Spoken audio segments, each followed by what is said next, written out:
स्वागत है आपका हमारे YouTube चैनल स्काई कोचिंग के ठोड़ में। मैं अनुज नागर। जैसा कि आप जानते हैं हम आपको यहाँ पे SD यादव का मैथ और S चंद की रीजनिंग पढ़ा रहे हैं। तो ये क्लास आपकी रीजनिंग की है और रीजनिंग में मैं अभी तक आपको घन तथा घनाभ, पासा और लास्ट जो चैप्टर कल ख़त्म करा है मैंने आपके लिए घड़ी, तो ये तीन चैप्टर आपके लिए करा चुका हूँ, घन तथा घनाभ, पासा और घड़ी। ठीक है, आज नया चैप्टर आपके लिए स्टार्ट कर रहे हैं और नया चैप्टर जो है आपका आज कैलेंडर है। ठीक है, तो कैलेंडर में आज आपको पढ़ाऊंगा और उन तीन चैप्टरों के मैंने अपने पास से भी आपको क्वेश्चन कराए हैं और एस चंद की जो आपकी बुक है उसके सभी क्वेश्चन मैं आपको करा दिए हैं। ठीक है, उससे पहले आप हमारी वीडियो को लाइक और शेयर कर दें और अगर अभी तक किसी ने हमारे चैनल को सब्सक्राइब नहीं किया है तो सबसे पहले आप हमारे चैनल को सब्सक्राइब करके बेल आइकन अवश्य दबा लें। ठीक, तो मैं एक बार और आपको बता दूं कि जल्दी ही लाइव क्लास आपको मिलने वाली है, तो सभी तैयार रहें, बस हमसे जुड़े रहें कि किस समय से लाइव क्लास चलेगी। तो मैं आपको कमेंट करके भी बता दूंगा और वीडियो में भी बता दूंगा किस टाइम से चलेगी। तो उसमें कोशिश हमारी ये रहेगी मैथ, रीजनिंग और हिंदी तीनों की आपको लाइव क्लास हम मॉर्निंग में दे दें 8 बजे से 10 बजे तक, 8 से 10 बजे तक तीनों क्लास आपको हम लाइव पढ़ाने का प्रयास कर रहे हैं। अगर उसमें सफल हो गए तो बहुत बढ़िया होगा आपके लिए भी और हमारे लिए भी। ठीक है, तो चलो अब स्टार्ट करते हैं। आज की जो क्लास है कैलेंडर है। तो देखो, कैलेंडर में ध्यान देना है आपको, बहुत अच्छे से मैं आपको बताने जा रहा हूँ। कैलेंडर की सबसे बड़ी यूनिट क्या होती है? कैलेंडर में सबसे बड़ी यूनिट क्या होती है? सबसे बड़ी यूनिट होती है वर्ष। कैलेंडर में सबसे बड़ी यूनिट होती है आपकी वर्ष। ठीक है, क्या होती है? वर्ष आपकी सबसे बड़ी यूनिट होती है। अब देखो, वर्ष दो प्रकार के होते हैं। वर्ष कितने प्रकार के होते हैं आपके? वर्ष जो हैं आपके दो प्रकार के होते हैं। एक तो होता है आपका साधारण वर्ष,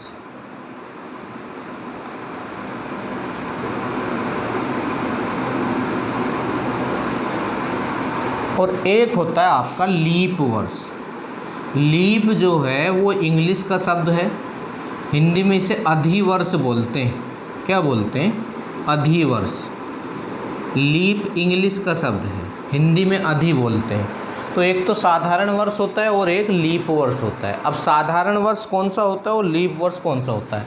साधारण वर्ष में 365 दिन होते हैं और लीप वर्ष में 366 दिन होते हैं। 366 दिन होते हैं। ठीक है, जिस वर्ष में फरवरी 29 की होती है वो वर्ष हमारा लीप वर्ष होता है और जिन वर्षों में फरवरी 28 की होती है वो वर्ष हमारे साधारण वर्ष होते हैं।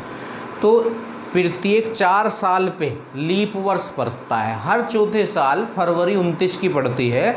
तो जिस वर्ष में फरवरी 29 की होती है, जो फरवरी हमारा माह है, वो वर्ष हमारा लीप वर्ष होता है और इसीलिए एक दिन वहाँ पे एक्स्ट्रा हो जाता है। 365 के स्थान पर 366 दिन वहाँ पे हमारे हो जाते हैं।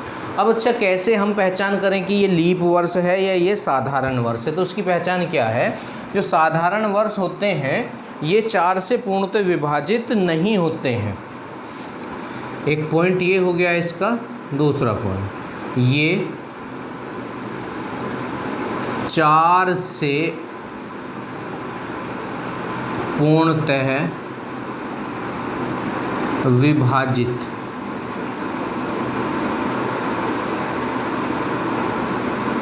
नहीं होते हैं।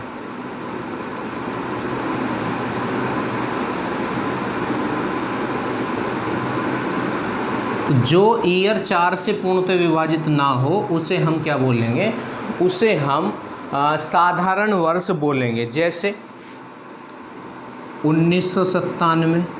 अब आप इसे 4 से डिवाइड करके देख लो, 1997 को ये डिवाइड नहीं होगा। और 4 से डिवाइड होने की पहचान क्या है? लास्ट के 2 अंक अगर 4 से पूर्णतः डिवाइड हो रहे हैं, अंकों से बनी संख्या, तो वो पूरी संख्या 4 से डिवाइड होती है ना। 97 हो गया है। ऐसी करके आप लगा सकते हैं कुछ वर्ष यहाँ। 1983 लगा, 93 लगा सकते हैं।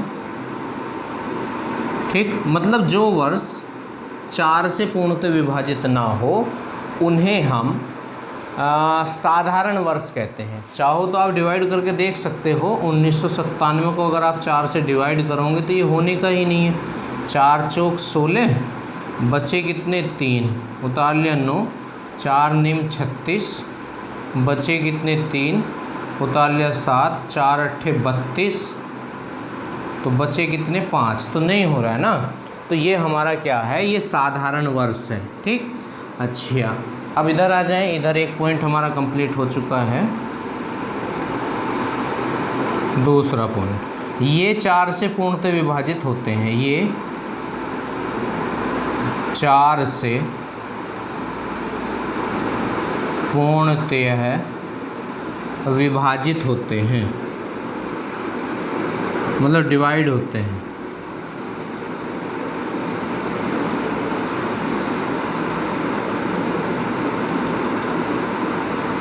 ठीक है, जैसे कोई ईयर लेते हैं, लीप ईयर होना चाहिए। अब वो कौन सा होगा जो 4 से डिवाइड होगा, जैसे 1996 है, 1996। अब लास्ट के 2 अंक चेक कर लो, 4 से कट रहे हैं यानी, तो 4 दूनी 8 और 4 चौक 16, तो कटेगा। ये आप पूरा चेक कर लें, 1996 4 से कट जाएगा। देखो काट के दिखा देता हूँ तुम्हें। 4 चौक 16 बचे 3, 4 निम 36 बचे 3 और 4 निम 36, तो पूरा पूरा डिवाइड हुआ है। तो जैसे 1996, ठीक है, और तुम्हारा जो है 2004, 2008 है ना, या इससे भी 4 साल पीछे जा सकते हैं आप। 1992 और 4 साल पीछे जा सकते हैं, 1988। ठीक है, तो ये हमारे क्या होते हैं, साधारण वर्ष होते हैं, जो 4 से पूर्णतः डिवाइड होते हैं। और जो 4 से पूर्णतः डिवाइड नहीं होते हैं उन्हें हम क्या बोलते हैं, उन्हें हम साधारण वर्ष बोलते हैं। उन्हें कैसा वर्ष बोलते हैं, साधारण वर्ष। अब यहाँ एक पॉइंट है, जैसे ये है 2000, ठीक है, 1200, 1300, 1400, समझना, 1500, 1600, ये 100 के आंकड़े में है, मतलब लास्ट में अगर 00 हो तो 100 के आंकड़े में हो जाता है वो।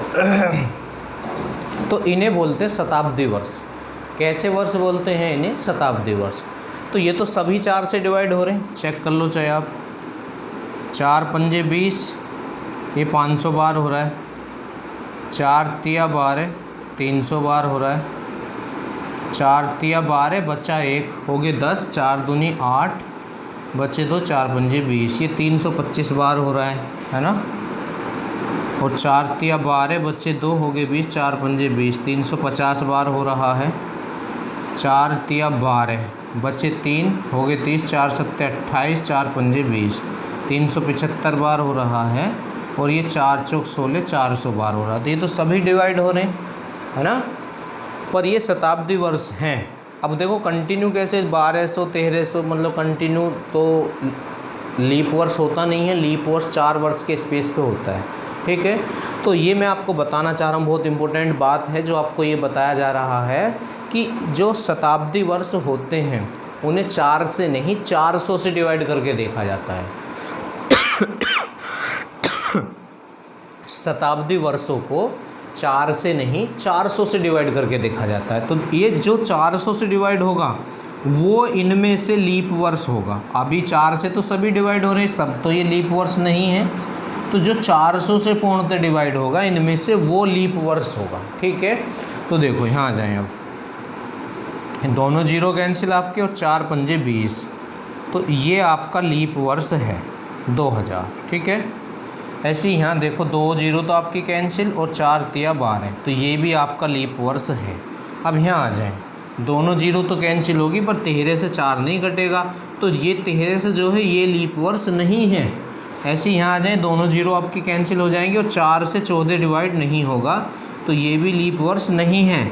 यहाँ आ जाएं, दोनों जीरो कैंसिल हो गई हैं आपकी, पर 15 4 से डिवाइड नहीं होगा, ये भी लीप वर्ष नहीं है। और ये 4 बार इससे डिवाइड हो रहा है, तो ये भी लीप वर्ष है। मैं समझता हूँ आप लोग समझ गए होंगे जो मैं आपको समझाना चाह रहा हूँ। कि शताब्दी वर्षों को तो 4 से डिवाइड करके देखते हैं कि लीप वर्ष है या नहीं, और जो शताब्दी वर्ष ना हो उसे 4 से डिवाइड करके देखते हैं। अगर 4 से डिवाइड हो रहा है तो वो हमारा शताब्दी मतलब लीप वर्ष है, और अगर शताब्दी वर्ष है तो अगर वो 400 से डिवाइड हो रहा है तो वो हमारा लीप वर्ष होता है। तो साधारण और लीप अभी आपको बताया गया है, ठीक है। इससे अगला जो आपका पॉइंट है वो है कि साधारण जो वर्ष होते हैं इसमें एक विषम दिन होता है। मैं अभी आगे आपको बताऊंगा कि विषम दिन क्या होता है। साधारण वर्ष में या वर्षों में जो भी लिखना चाहें, एक विषम दिन होता है। अभी बताऊंगा, ओड डे बोलते हैं इसे, एक विषम दिन होता है, आपको याद रखना है ये।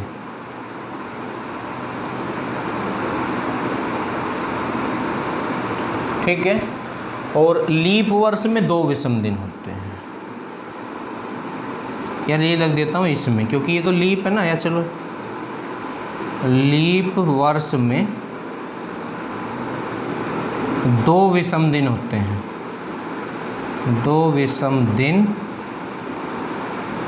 होते हैं। ठीक है, आपको ये बात पता होना बहुत इम्पोर्टेंट है, बहुत ज़रूरी है कि साधारण वर्ष में एक लीप वर्ष विषम दिन होता है और लीप वर्ष में 2 विषम दिन होते हैं। साधारण वर्ष में एक विषम दिन और लीप वर्ष में 2 विषम दिन होते हैं। ठीक है, तो इतना ही था इसमें। अब देखो आगे चलते हैं। तो वर्ष हम समझ लिए, क्योंकि कैलेंडर की सबसे बड़ी यूनिट क्या होती है, वर्ष होती है। तो वर्ष 2 प्रकार के होते हैं, साधारण वर्ष और लीप वर्ष। लीप वर्ष को अधि वर्ष बोलते हैं। साधारण वर्ष में 365 दिन होते हैं, लीप वर्ष में 366 दिन होते हैं। ये 4 से विभाजित नहीं होते हैं साधारण, और लीप 4 से विभाजित होते हैं, और शताब्दी वर्ष 400 से विभाजित होते हैं। साधारण वर्ष में 1 विषम दिन होता है और लीप वर्ष में 2 विषम दिन होते हैं। विषम दिन आपको अभी बताने जा रहे हैं कि क्या होते हैं। अब देखो, वर्ष में या कैलेंडर में सबसे बड़ी यूनिट होती है वर्ष। तो वर्ष तो हम आपको पढ़ा चुके हैं। अब वर्ष से छोटा क्या होता है, महा, मंथ, महा या मंथ। अब महा कितने प्रकार का होता है आपको ये पता होना चाहिए। अगला पॉइंट है महा। क्या है आपका, महा है मंथ। ठीक, क्या है, मंथ है। ठीक है, तो मंथ जो है आपका, मंथ कितने प्रकार का होता है बताएं। मंथ कितने प्रकार के होते हैं, महा कितने प्रकार के होते हैं, गैस करें जल्दी से। तो महा 4 प्रकार के होते हैं, महा 4 प्रकार के होते हैं।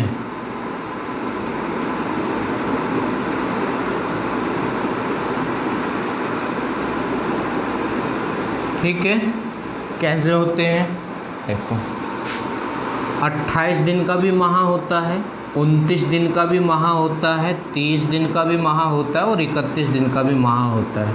तो इस तरह महा 4 प्रकार के होते हैं। ठीक है, तो वर्ष हम पढ़ चुके हैं 2 प्रकार के होते हैं, महा हम पढ़ चुके हैं 4 प्रकार के होते हैं। ठीक, अब जैसे ये होता है, हैंड हमारे होते हैं, थोड़ा सा बता दूं आपको। तो इधर से काउंट करते हैं, इधर से, समझ रहे ना। तो जनवरी, तो जो ऊपर आता है वो 31 का होता है, और जो नीचे बीच में आता है वो आपका 30 का होता है। तो जनवरी तो आपकी 31 की हो जाएगी, देखो ऊपर आ रहा है, जनवरी 31 की हो जाएगी।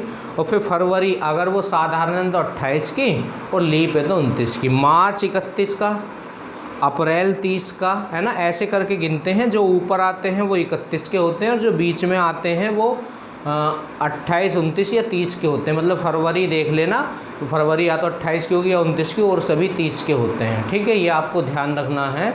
ठीक, और जुलाई और अगस्त कंटिन्यू 2 माह ऐसे हैं जो 31 के होते हैं। चाहो तो कर लो, जनवरी, फरवरी, मार्च, अप्रैल, मई, जून, जुलाई। अब देखो जुलाई यहाँ पड़ रही है ऊपर, और फिर अगस्त यहाँ पड़ रहा है, तो कंटिन्यू ऊपर 2 पड़ रहे हैं। तो जुलाई और अगस्त 2 माह ऐसे होते हैं जो कंटिन्यू 31 के होते हैं। ठीक है, ये भी आपको ध्यान रखना है। तो आगे बढ़ते हैं। अब माह हम पढ़ चुके हैं। अब माह से छोटा क्या होता है, दिन। तो दिन जो हैं कितने होते हैं, सभी को पता है, 7 दिन होते हैं। कितने होते हैं, 7 दिन होते हैं, दिन का सबको पता है। ठीक है, अब दिन से पहले आप विषम दिन पढ़ लें। विषम दिन, कैलेंडर के नज़रिए से विषम दिन बहुत ही महत्वपूर्ण है। विषम दिन जो होता है आपका बहुत ही महत्वपूर्ण होता है। जिसे ओड डे बोलते हैं, ODDAY, ठीक है, ओड डे, विषम दिन, कैलेंडर के नज़रिए से बहुत ही इम्पोर्टेंट है। बिल्कुल आसान है। दिनों की संख्या को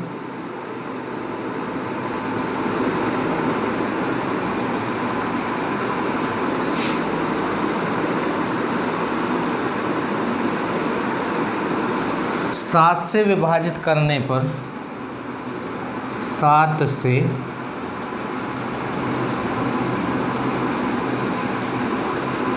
विभाजित करने पर, देखो आज मैं तुम्हें एस चंद की जो बुक है उसके क्वेश्चन नहीं कराऊंगा, केवल अपने पास से पढ़ा रहा हूँ आज, थोड़ा आपको समझा दूँ तब क्वेश्चन कराऊंगा। 7 से विभाजित करने पर जो शेष बचता है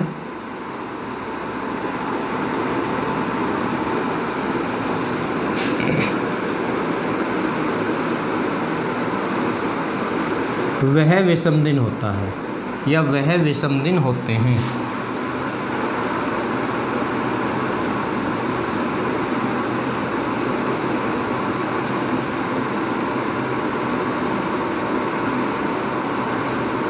ठीक है, ठीक। अब देखो हमने आपको लिखवाया था कि साधारण वर्ष में एक विषम दिन होता है, तो देखो निकाल के देखते हैं। साधारण वर्ष में कितने दिन होते हैं? 365। अब विषम दिन क्या होते हैं? दिनों की संख्या को 7 से भाग करने पर जो शेष बचता है, तो 7 पंजे 35, बचा 1, उतार लिया 5, 7 दूनी 14, बचा 1, ऊपर कुछ नहीं तो 1 शेष बचा है। तो एक विषम दिन होता है साधारण वर्ष में इस तरह। मैंने आपको बोला था कि बताऊंगा अभी आगे चल के कि विषम दिन क्या है, तो ये है विषम दिन, इसीलिए लिखवाया था कि साधारण वर्ष में एक विषम दिन होता है। अब देखो लीप वर्ष में कितने होते हैं? 366। अब एक फालतू होते, एक शेष ज़्यादा आएगा, तो 7 पंजे 35, बचा कितना 1, और 7 दूनी 14, बचा कितना 2।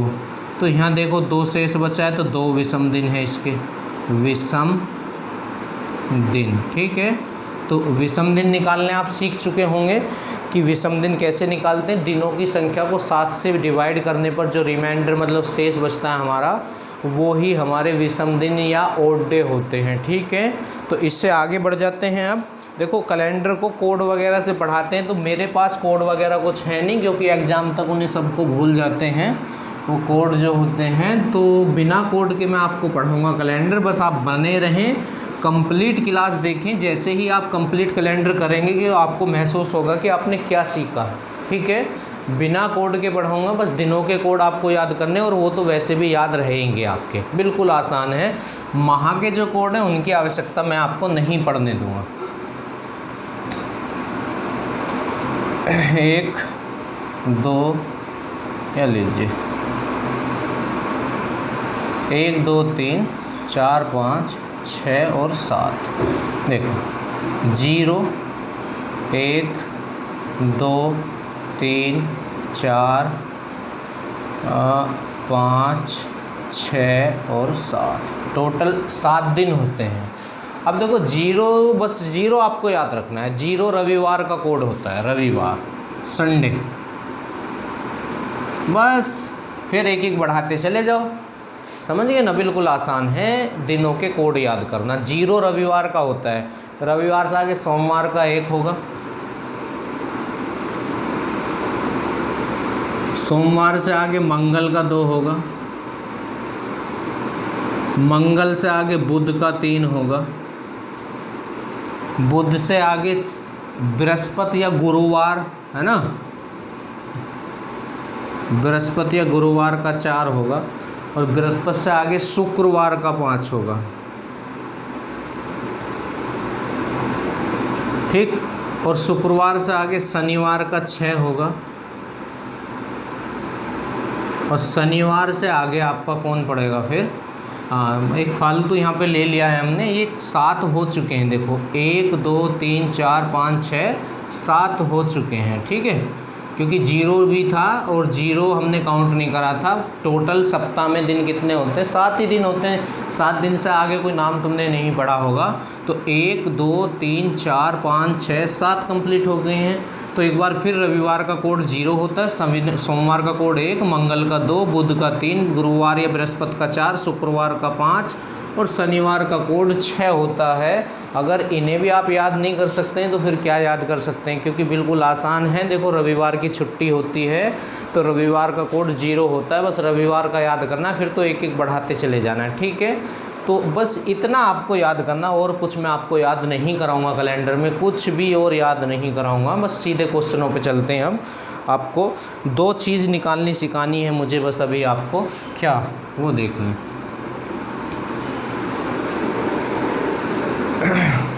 एक तो मुझे सिखानी है वर्षों में लीप वर्षों की संख्या ज्ञात करना, और वर्षों में फिर अभी लीप वर्षों की संख्या ज्ञात करना, और फिर वर्षों में विषम दिनों की संख्या ज्ञात करना। बस अगर ये 2 चीज़ें आपने सीख ली तो समझ लो कैलेंडर आपने सीख लिया है।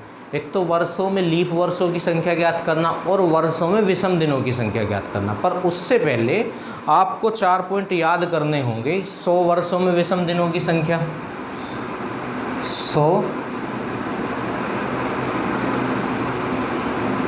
वर्षों में विषम दिनों की संख्या,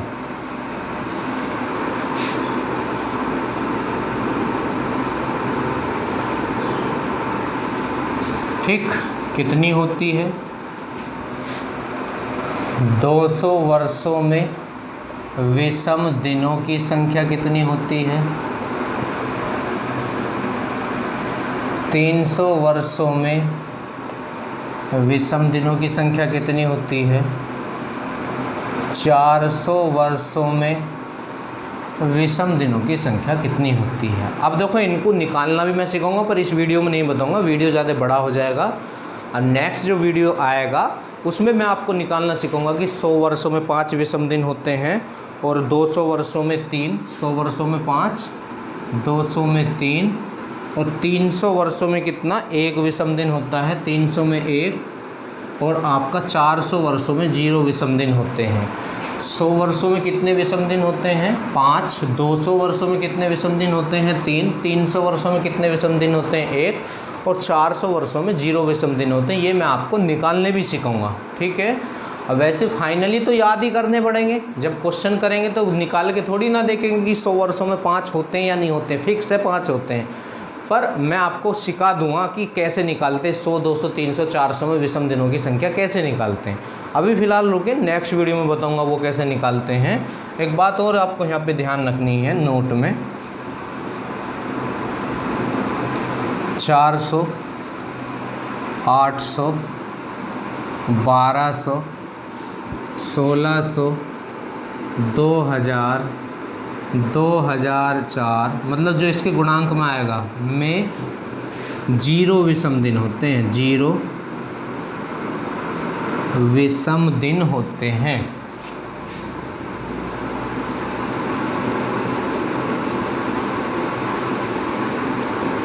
ये आपको ध्यान रखना है।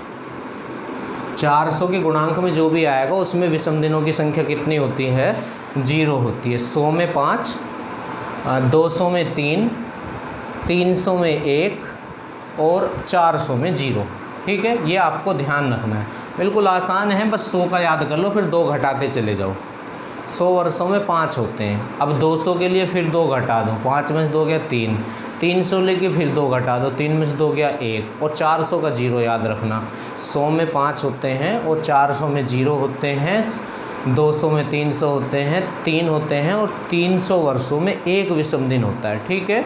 तो अब बस आपको 2 चीज़ें और मुझे सिखानी है। अगर आपने वो सीख ली तो समझ लो कैलेंडर आपने सीख लिया है, ठीक है। बिल्कुल आसान तरीके हैं। थोड़ा सा अजीब लगेगा स्टार्टिंग में, हो सकता है आपने वो पहले ना देखा हो। अगर देखा है तो नहीं लगेगा, और नहीं देखा है तो थोड़ा सा लगेगा। थोड़ा सा धैर्य बना के रखना। अब आपको सिखाने जा रहे हैं हम वर्षों में लीप वर्षों की संख्या ज्ञात करना।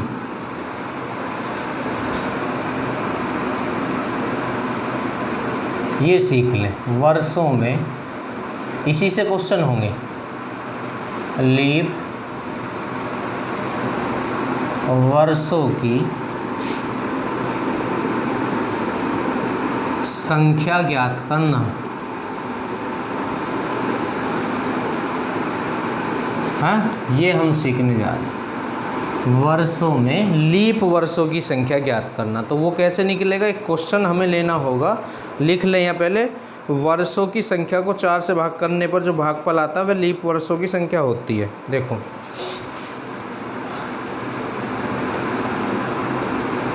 वर्षों की संख्या को 4 से भाग करने पर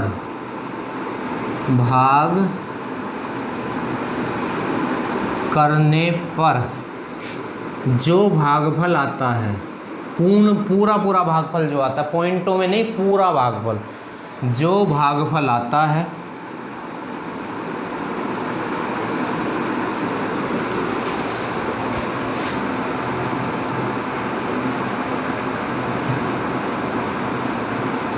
वही लीप वर्षों की संख्या होती है।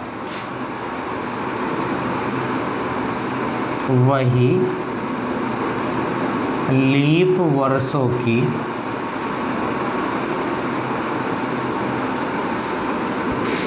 संख्या होती है।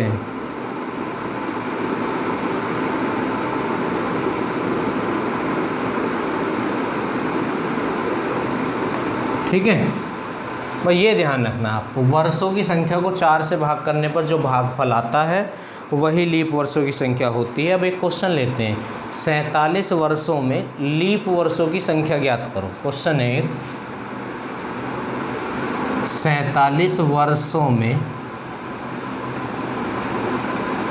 लीप वर्षों की संख्या ज्ञात करो। लीप वर्षों की संख्या ज्ञात करो।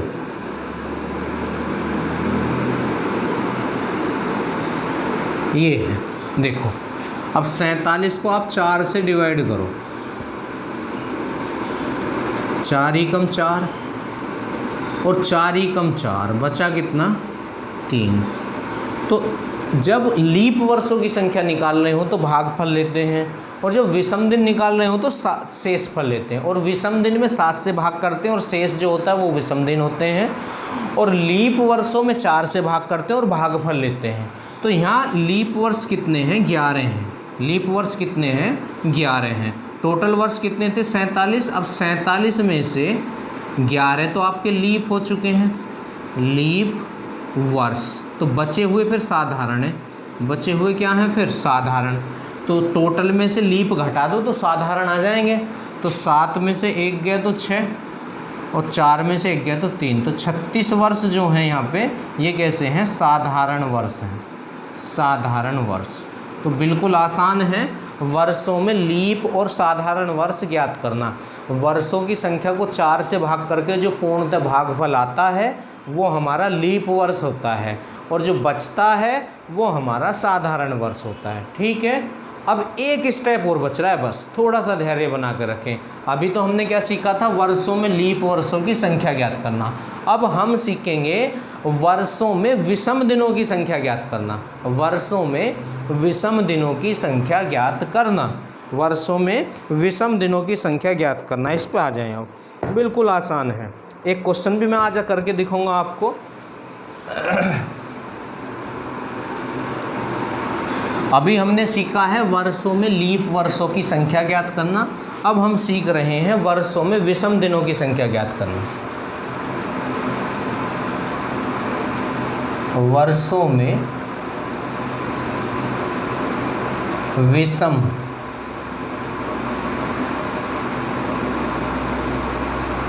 दिनों की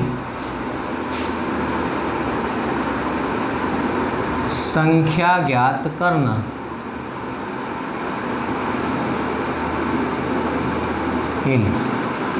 ये सीखने जा रहे हैं। तो कैसे करते हैं, वही क्वेश्चन ले लेते हैं। 47 वर्षों में विषम दिनों की संख्या ज्ञात करो। 47 वर्षों में विषम दिनों की संख्या ज्ञात करो। विषम दिनों की संख्या ज्ञात करो।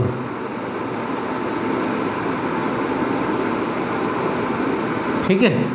तो देखो, विषम दिनों की संख्या ज्ञात करने से पहले हमें लीप वर्ष और साधारण वर्ष ज्ञात करने पड़ेंगे।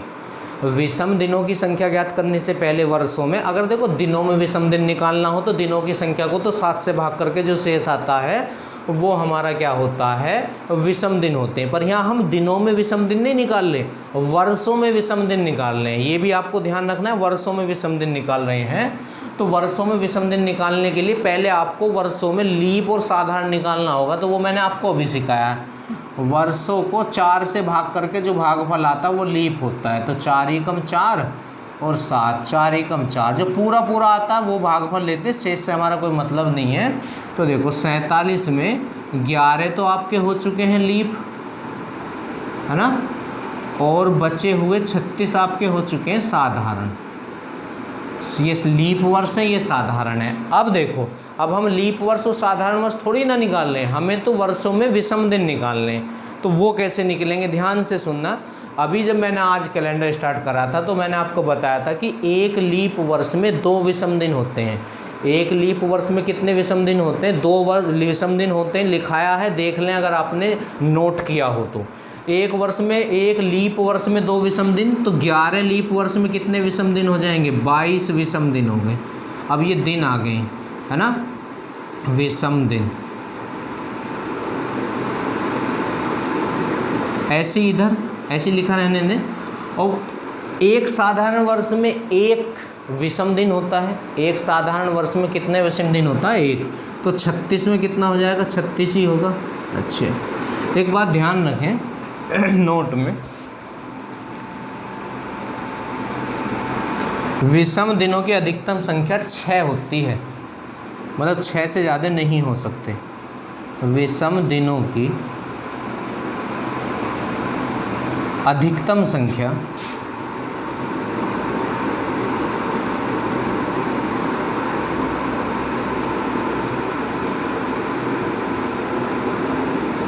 6 होती है।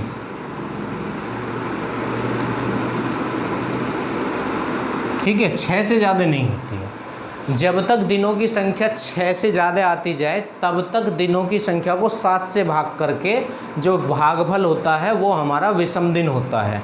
देखो, वर्षों में अगर विषम दिन निकालना हो तो इस तरह निकालेंगे, पर अगर दिनों में विषम दिन निकालना हो तो दिनों की संख्या को 7 से भाग करके जो शेष आता है वो हमारा विषम दिन होता है। और विषम दिनों की संख्या 6 से ज़्यादा नहीं हो सकती। इसे नोट कर लें जल्दी से, मैं हटा रहा हूँ। विषम दिनों की संख्या अधिकतम संख्या 6 होती है, इससे ज़्यादा नहीं होती। अब देखो, ये जो 22 है, अब ये वर्ष नहीं दिन है, तो 22 दिन है और विषम दिनों की अधिकतम संख्या 6 से ज़्यादा नहीं हो सकती। तो जब तक दिनों की संख्या 6 से ज़्यादा है तब तक 7 से डिवाइड करते रहो, और इसे भी 7 से, क्योंकि दिनों की संख्या को 7 से डिवाइड करके विषम दिन निकालते हैं। अब ये दिन है, तो जब आप इसे 7 से भाग करोगे तो कितना शेष आएगा, तो 7 के 21, तो 1 शेष आएगा। तो 1 विषम दिन तो यहाँ से आ गया, और ऐसे ही यहाँ 7 पंजे 35, तो 1 आएगा, तो 1 यहाँ से। तो टोटल 2 विषम दिन है। 47 वर्षों में कितने विषम दिन हैं, 2 विषम दिन हैं। देख लें, आपके सामने है, इस तरह से करेंगे। अभी थोड़ा अजीब लग रहा है, जैसे ही हम 3-4 क्वेश्चन करेंगे तो बिल्कुल आसान हो जाएगा। तो इस तरह निकालते हैं, ठीक है। अब ये मत सोचना कि यहाँ तो विषम दिन निकालने के लिए, मतलब अगर वर्षों, लीप वर्ष और साधारण वर्ष निकालते हैं तो 4 से भाग करके जो भागफल आता वो लेते हैं। और दिनों की संख्या कैसे निकालते हैं, विषम दिनों की संख्या को 7 से भाग करके जो शेष आता है। बस यही आपका कैलेंडर है। एक क्वेश्चन मैं आज और आपको करा देता हूँ, फिर नेक्स्ट वीडियो में आपको मैं कराऊँगा, जो भी कराऊँगा। एक क्वेश्चन ले लेते हैं।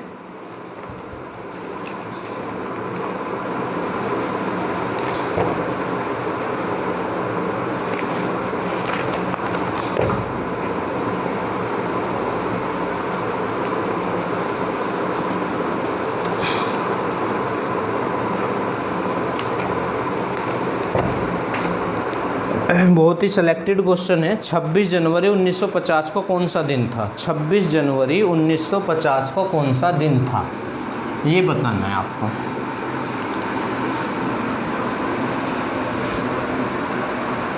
छब्बीस जनवरी 1950 को कौन सा दिन था।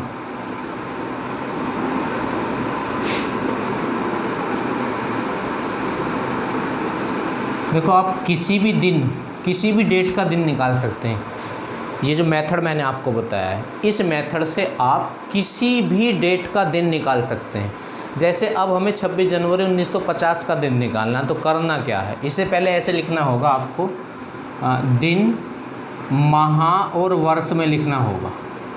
26 जनवरी कौन सा मंथ होता है, पहला, मतलब इस तरह आपको इसे अंकों में लिखना पड़ेगा। 26 जनवरी 1950। हो सकता है एग्ज़ाम में आपको ऐसा ही मिल जाए, अगर ऐसा मिल रहा है तो आपको पहले ऐसे लिखना होगा, ठीक है। अब ये कितने वर्ष हैं, 1950 वर्ष हैं, बस यही पॉइंट है, यही आपको समझना है।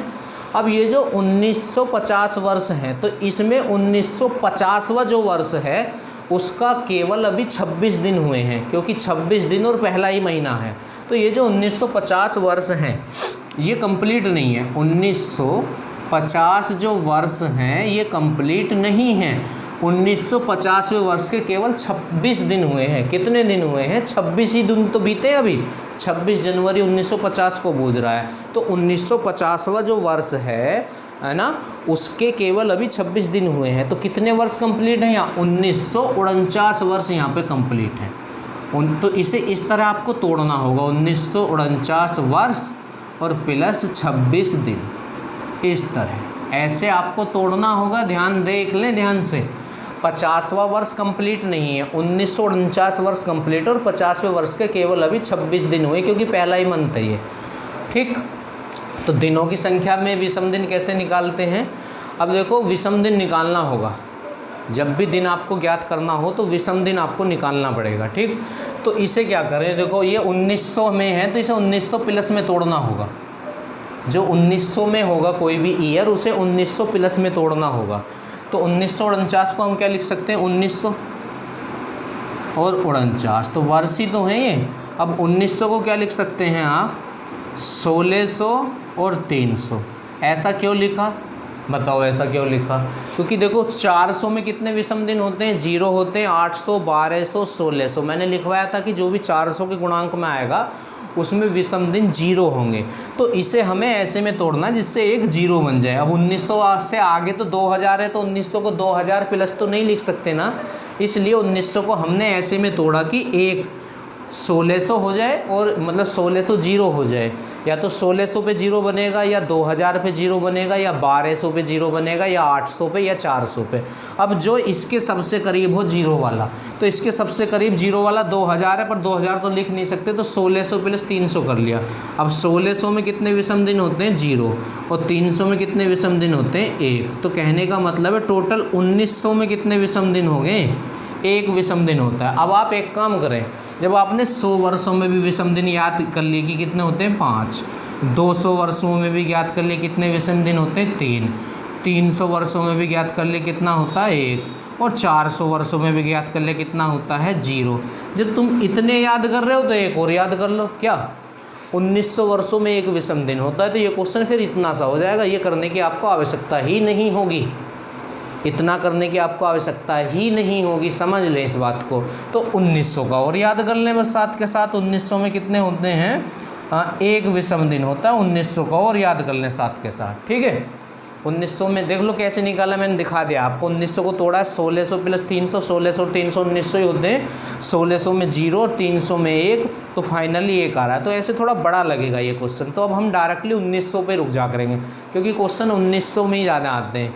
1925, 1918 ऐसे करके जो भी होता आते हैं ये, तो 1900 का याद कर लें। मैं इसे हटा रहा हूँ, ठीक है। कंप्लीट तो ऐसे ही होना है ये पूरा बेसिक इसका, पर 1900 का मैंने आपको बता दिया है, तो बस। अब 1900 में कितने विषम दिन होते हैं, 1900 में होता है हमारा 1 विषम दिन, ठीक वेरा। अब 49 में निकाल लें। अब 49 में कैसे निकालेंगे, तो पहले जैसे 47 वर्षों में लीप और साधारण निकाले, ऐसे अब 49 में लीप और साधारण निकालें। तो लीप वर्ष कैसे निकालते हैं, इसे 4 से भाग करो, तो 4 ही कम 4 देखो अलग को दिखा देते हैं, वरना तो वहाँ भी हो जाएगा। 4 ही कम 4 बचा कितना, 9, 4 दूनी 8 है। शेष से हमें कोई मतलब नहीं। तो 49 में जो है 12 जो है हमारे लीप है, 12 हमारे क्या हैं, लीप हैं। तो साधारण कितने, 9 में से 2 गए तो 5, 9 में से 2 गए तो 7, और 4 में से 1 गया तो 3, तो 37 हमारे लीप साधारण हो गए हैं, है ना। और ऐसे अलग भाग करने की जरूरत नहीं है, यही हो जाता। 4 एकम 4, 4 दूनी 8, तो 12 लीप। अब 49 में से 12 घटा दो तो 37 साधारण है। अब वही है, एक लीप वर्ष में 2 विषम दिन होते हैं, तो 12 लीप वर्ष में कितने हो जाएंगे? 24 विषम दिन हो जाएंगे। एक साधारण वर्ष में 1 विषम दिन होता है, तो 37 वर्ष में कितने विषम दिन हो जाएंगे? 37 ही हो जाएंगे। ठीक है। अब दिनों की संख्या जब तक 6 से ज़्यादा है तब तक 7 से भाग करके विषम दिन निकालते रहते हैं, तो इसे 7 से डिवाइड कर लें आप। जब 7 से डिवाइड करेंगे तो कितना शेष आएगा? 7 या 21, तो बचेंगे कितने? 3। तो यहाँ तो 3 विषम दिन आ चुके हैं। और इसे भी 7 पंजे 35, तो बचेगा कितना? 7 से जब आप इसे डिवाइड करेंगे, दिनों की संख्या को 7 से भाग करके विषम दिन निकालते हैं, तो 7 पंजे 35, तो कितना बचेगा? 2। तो 2 यहाँ हो गए, 1, 3 और 2, और ये और बच रहा है, बस इसमें और निकाल लें, तो ये भी तो दिन ही है, तो 7 से डिवाइड कर लें इसे भी। तो 7 चौक तो ज़्यादा हो जाएंगे, 7 चौक 28 तो ज़्यादा हो जाएंगे, तो 7 या 21 जब हम करेंगे तो कितना? 5 बचेगा, है ना। अब ये विषम दिन है, जहाँ जहाँ मैंने सर्कल डाल रखा है, तो विषम दिन यहाँ लिख लेते हैं।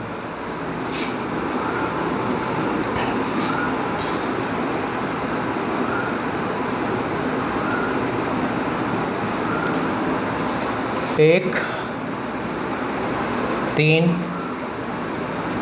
2 और 5, तो कितने हो रहे हैं ये? 1 और 3 4, 4 और 2 6, 6 और 5 11। तो ये तो अब भी 6 से ज़्यादा आ रहे हैं, और मैंने आपको बार बार बोल रहा हूँ, जब तक दिनों की संख्या 6 से ज़्यादा आएगी तब तक 7 से डिवाइड करते रहेंगे। तो एक बार और 7 से डिवाइड कर दें, तो जो शेष आएगा, तो 7 एकम 7, तो कितना है? 4। तो 4 किसका कोड होता है ये देख लें बस आप, वही हमारा आंसर हो जाएगा। तो 0 तो कोड होता है रविवार का, 1 कोड होता है सोमवार का, 2 कोड होता है मंगल का, 3 कोड होता है बुध का, 4 कोड होता है बृहस्पति का। तो इसका जो आंसर आएगा वो बृहस्पति आ जाएगा या गुरुवार। ठीक है। तो 26 जनवरी 1950 को बृहस्पति था। कौन सा दिन था? बृहस्पति या गुरुवार आप बोल सकते हैं। ठीक है। तो आज तो मैंने आपको बस ये स्टार्ट कर दिया है कैलेंडर, एक ही इसका क्वेश्चन कराया है, और क्वेश्चन मैं आपको नेक्स्ट वीडियो में कराऊंगा, या मैं देख लेता हूँ ज़रा वीडियो कितना बड़ा है, एक क्वेश्चन और अभी आपको करा सकता हूँ मैं। ठीक है। तो चलो, और क्वेश्चन मैं आपको नेक्स्ट वीडियो में ही कराऊंगा। ठीक है। वीडियो को लाइक और शेयर करना ना भूलें।